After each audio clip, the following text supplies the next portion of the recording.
جدھر نظر اٹھی فتنے ہی نظر آئے، کہیں بیوی کا فتنہ، کہیں مال و دولت کا فتنہ،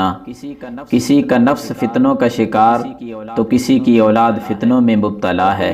اور کوئی اپنے ہی پڑوسی سے تنگی کا شکوہ کر رہا ہے۔ دنیا کے یہ 5 بڑے فتنے جس میں تقریباً ہر انسان ہی کسی نہ کسی فتنے کے اندر مبتلا ہو کر انتہا درجے کا پریشان نظر آتا ہے، تو آئیے ہم ان 5 فتنوں سے بچنے کا ایک شرعی طریقہ آپ کو بتلاتے ہیں۔ صحیح مسلم کے اندر حدیث مبارکہ ہے، امام کائنات جناب محمد الرسول اللہ صلی اللہ علیہ وسلم نے ارشاد فرمایا کہ یہ جو 5 فتنے ہیں، کوئی بیوی کے فتنے میں مبتلا ہے، کوئی اولاد کی وجہ سے پریشان نظر آتا ہے،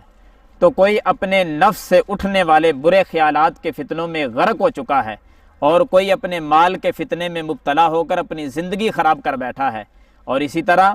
کوئی اپنے پڑوسی سے پریشان ہے۔ حضرات گرامی، اگر چاہتے ہو کہ ان 5 فتنوں سے نجات مل جائے تو الفاظ اللہ کے رسول صلی اللہ علیہ وسلم کے نوٹ کر لیجئے کہ 5 فتنوں سے بچنے کے لیے 5 کام کر لیں تو سارے کے سارے فتنے ختم ہو جائیں گے۔ نمبر 1، نبی علیہ الصلوۃ والسلام نے فرمایا الصیام، روزہ رکھا کرو، ان فتنوں سے نجات مل جائے گی۔ نمبر 2، والصلاۃ، نماز کا اہتمام کیا کرو، فتنے ختم ہو جائیں گے۔ نمبر 3، والصدقۃ،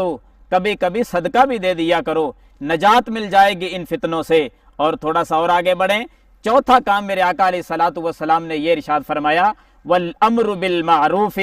کبھی نیکی کا حکم بھی دیا کرو، لوگوں کو نیکی کا پیغام دیا کرو، فتنے ختم ہو جائیں گے۔ اور 5ویں نمبر پہ آقا علیہ الصلوۃ والسلام نے فرمایا والنہی عن المنکر، لوگوں کہیں برائی اور گناہ ہوتا دیکھو تو اس کو روکنے کی کوشش کیا کرو۔ یہ 5 کام تم کر لو، نماز، روزہ، صدقہ، نیکی کا حکم، برائی سے روکنا، یہ 5 کام تم کر لو، یہ 5 فتنے، بیوی کا فتنہ، مال کا فتنہ، اولاد کا فتنہ، نفس کا فتنہ اور پڑوسی کا فتنہ، یہ سارے کے سارے ختم ہو جائیں گے۔ تو ان 5 چیزوں پر عمل کریں اور 5 بڑے فتنوں سے نجات حاصل کریں۔ اللہ مجھے اور آپ کو عمل کرنے کی توفیق عطا فرمائے۔